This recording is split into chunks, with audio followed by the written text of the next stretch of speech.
3 creepy clown encounters. Clowns have often played wicked or mysterious roles in horror films. However, Pennywise from Stephen King's It is regarded as the creepiest demonic clown ever. Pennywise the Dancing Clown is a fictional villain who preys on children and can assume several forms and alter reality. But with the popularity of clowns in the media, there have been first-hand scary incidences that included clowns as killers.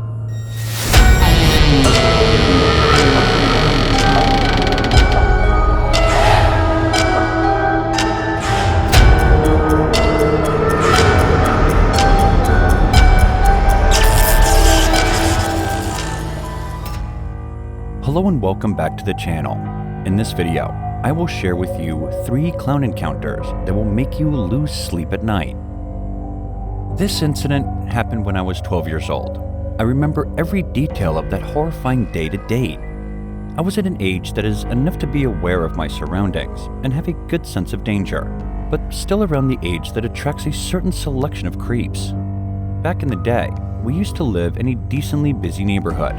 However, our house was on a dead-end block near the forest area, and across the street from our house was a sump.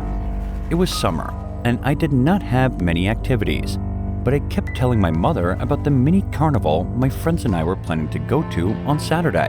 The carnival was set up in the community park right after crossing the forest. After a month of waiting, the carnival Saturday came, and a mini carnival was being held in the park. And since I had been a good child, my mother let me go with my friends to check out the carnival. Although I remember when I was dressing up for the carnival, I felt this strange feeling in my stomach and wanted to stay home, but I went anyways. I left the house, I crossed to the forest with a flashlight and eventually passed the fence that led to the park. And there I saw my friends and the lit-up carnival rides everywhere, a Ferris wheel, a mini roller coaster, some of those big spinning rides, and of course, concession stands and carnival game booths. Since it was winter and 9 p.m. already, it was relatively quiet. We took a few rides, and then we saw a tent in the corner of the park. It was a big circus tent with red and white stripes, where I saw some people entering. I poked my head inside, where I saw 4 rows of people in the audience, and this mini stage where 3 clowns were performing tricks. One was on a tricycle, one was juggling, and the other was dancing around. Then the dancing one noticed me poking my head inside the tent, and he skipped over closer to me and waved his index finger, signaling me to come closer or onto the stage. I was spooked. I felt horror, and so did my friend.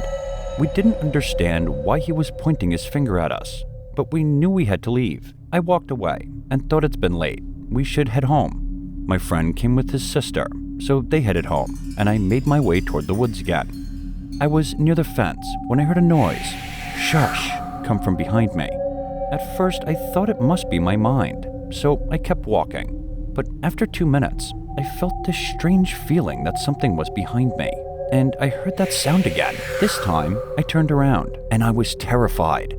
It was one of the clowns, the clown that was waving me over earlier. He asked me if I wanted to check out the backstage area of the circus tent and some of the cool things the guests cannot say. I said no very quickly and walked into the forest, looking back every few seconds to make sure I wasn't being followed. And it wasn't the clown just standing there watching me with a grim smile on his face, making the situation even more disturbing. I started to walk faster. I was probably 3/4 of the way there when I heard that sound again. This time I felt sick, and I knew I might be in trouble. I turned and saw the same clown walking out of the darkness of the woods into the light of my flashlight.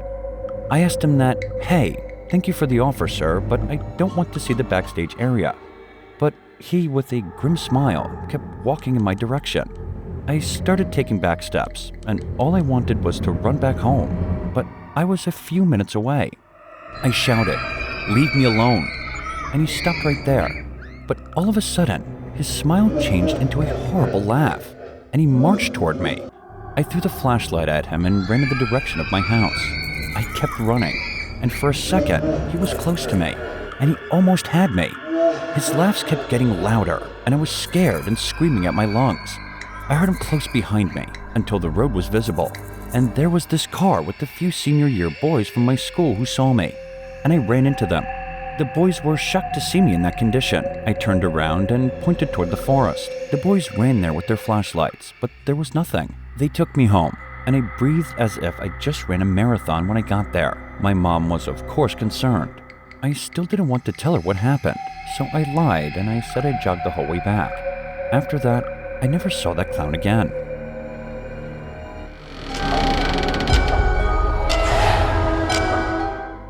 I remember my aunt telling me about this incident that gave me chills. It was back in 2016 when creepy clowns were seen everywhere and several attacks were reported throughout the US. It was Saturday night, pouring outside, so the nanny couldn't come to babysit the kids. Thus, parents had to leave the children alone on their own. It was an urgent business dinner, or else the couple would always stay with the boys.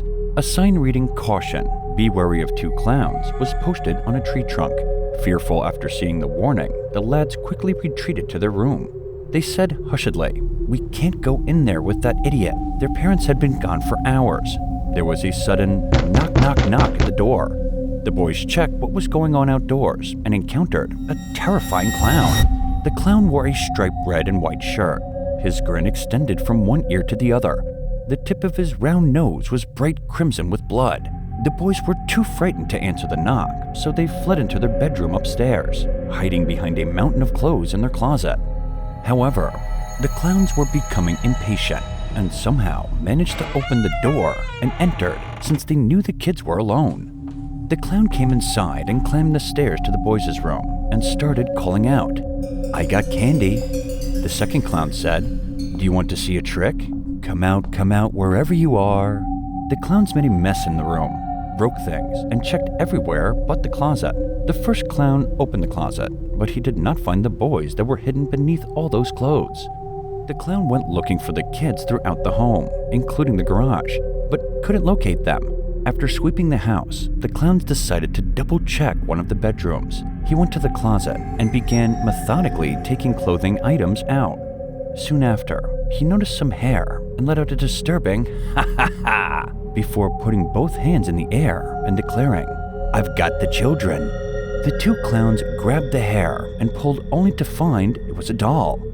The clown failed to remember to recheck the other closet before giving up and leaving. The children remained hidden in the bedroom until their parents returned home. The boys, hearing their parents, hurried down the stairs to tell them what had occurred. The parents learned their lesson and never again abandoned their children at home.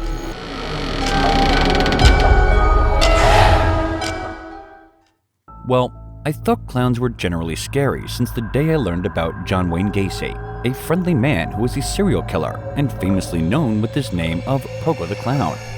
I have always feared clowns since I was a child. However, this time, my fears will stay forever. It was summer vacation, and we heard that a county fair was happening in town.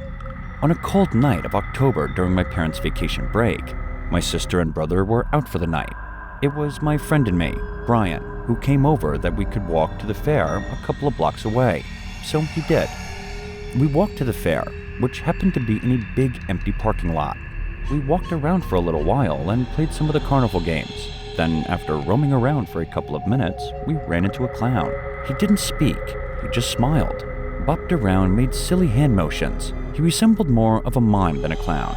He seemed to inch closer to us every few seconds I and Brian left. He ignored, but what happened next was a bit bizarre. The clown patted Brian on the shoulder, and we walked away. That was weird. I told B's toes were creepier than weird, said Brian. After a while, we forgot about the clown and started enjoying the fair food. And soon, we knew the fair was closing. So we walked back to my house on the sidewalks of the quiet night neighborhood roads. And that's when we heard something from behind us. It was a pair of footsteps. We turned but didn't see anyone. This continued for another few minutes.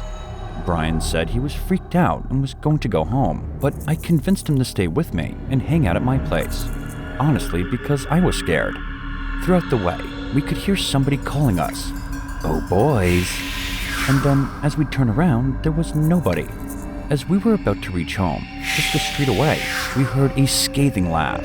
The laugh gave me chills, and we started to move quickly. Now we were sure we were being followed. We made it to the front of my house.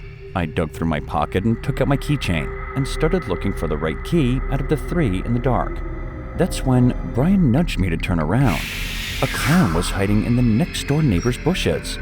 He was staring at us when he noticed that we had stopped him. He emerged from the bushes and started walking over to us. I panicked, trying each of the three keys until the door finally opened. We entered and slammed the door behind us. I called my parents immediately. They told us to arm ourselves and hide upstairs. We went to my little brother's room and looked out the window. The clown was standing in our driveway, looking up at the window where we were, as if he was waiting for us. I shut the blinds, and we both ducked down, breathing heavily and panicking. Within 10 minutes, he was gone. He gave up, or at least we think he was gone. For all we knew, he could have been hiding somewhere on the property all night. I'm just happy we made it home in time.